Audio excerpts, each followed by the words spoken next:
Putin belum tamat, ini senjata baru Rusia buat Ukraina baik. Я совсем не осуждаю тех, у кого вилла в Майами или на французской ривьере. Кто не может обойтись без фуагра, устриц или так называемых гендерных свобод. Но проблема абсолютно не в этом. А повторю, в том, что многие из таких людей по своей сути ментально находятся именно там, а не здесь, не с нашим народом, не с Россией.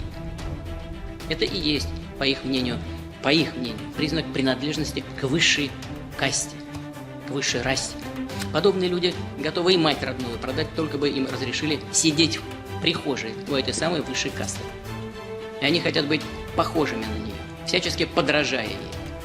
Но они забывают или не понимают вообще, что этой так называемой высшей касте они, если и нужны, то как расходный материал, чтобы использовать их для нанесения максимального ущерба нашему народу. Russia's calling up more soldiers to join the fight, and the Kremlin is organizing a sham referendum to try to annex parts of Ukraine, an extremely significant violation of the UN Charter. This world should see these outrageous acts for what they are. Putin claims he had to act because Russia was threatened. But no one threatened Russia. And no one other than Russia sought conflict.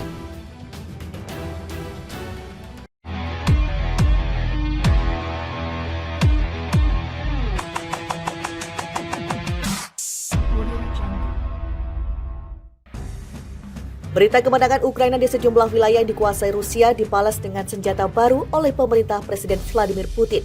Wilayah-wilayah tersebut akan segera membuat referendum untuk bergabung dengan Kremlin. Otoritas pro-Rusia di wilayah timur, Donetsk dan Luhansk, serta selatan Kherson dan Zaporizhia akan mengadakan pemungutan suara selama 5 hari mulai Jumat pekan ini. Anggota parlemen pro-Moskow telah memilih untuk mengadakan pemungutan suara dari 23 hingga 27 September. Tegas seorang pemimpin separatis di wilayah Luhansk, Denis Miroshnichenko, dikutip dari IFP Rabu 21 September 2022. Penggabungan wilayah Kherson ke dalam Federasi Rusia akan mengamankan wilayah kami dan memulihkan keadilan sejarah, kata kepala wilayah itu, Vladimir Saldo yang dilantik Moskow. Wakil Rusia sendiri, mantan Presiden dan Perdana Menteri Rusia Dmitry Medvedev, referendum akan mengoreksi kesalahan sejarah, termasuk memperkuat pasukan Rusia. Perambahan ke wilayah Rusia adalah kejahatan dan jika itu dilakukan, itu memungkinkan Anda untuk menggunakan semua kekuatan yang mungkin untuk membela diri, kata Wakil Ketua Dewan Keamanan Rusia itu. Perlu diketahui keempat wilayah tersebut merupakan garis depan serangan balasan Ukraina, di mana pasukan Kiev berhasil merebut kembali ratusan kota dan desa yang telah dikendalikan oleh Rusia selama berbulan-bulan. Sementara itu, Ukraina mengatakan referendum itu palsu, bahkan bersumpah akan menghilangkan ancaman yang ditimbulkan oleh Rusia dengan mengatakan pasukannya bakal mungkin gencar merebut kembali wilayah terlepas dari apa yang diumumkan Moskow atau proksinya. Amerika Serikat, Jerman, dan Prancis mencela upaya itu. Ketiganya mengatakan masyarakat internasional tidak akan pernah mengakui hasil tersebut. AS tidak akan pernah mengakui klaim Rusia atas bagian Ukraina yang dicaplok, kata penasihat keamanan nasional Gedung Putih Jake Sullivan. Kanselir Jerman Olaf Scholz menyebutnya suara palsu dan mengatakan mereka harus ditolak oleh komunitas internasional. Presiden Perancis Emmanuel Macron menyebutnya parodi, seraya mengatakan serangan Rusia mengingatnya kembali ke zaman imperialisme dan koloni. Analis politik setempat Tatiana Stanovaya mengatakan pengumuman pemungutan suara adalah akibat langsung dari keberhasilan serangan balasan timur Ukraina. Putin ingin mengancam penggunaan penuh militer Rusia, termasuk senjata nuklir dalam mempertahankan wilayah Rusia, apalagi yang baru dicaplok. Putin tidak ingin memenangkan perang ini di medan perang. Putin ingin memaksa Kiev menyerah tanpa perlawanan, katanya lagi. Senjata baru Rusia, Kalina, ngeri dan menghancurkan. Rusia dikabarkan memiliki senjata rahasia yang mampu mengaburkan penglihatan satelit negara asing. Senjata itu dinamai dengan nama Kalina. Kalina disebut-sebut disembunyikan di sebuah pegunungan di wilayah Kaukasus. Keberadaan satelit itu diungkapkan oleh The Space Review dalam laporan investigasinya.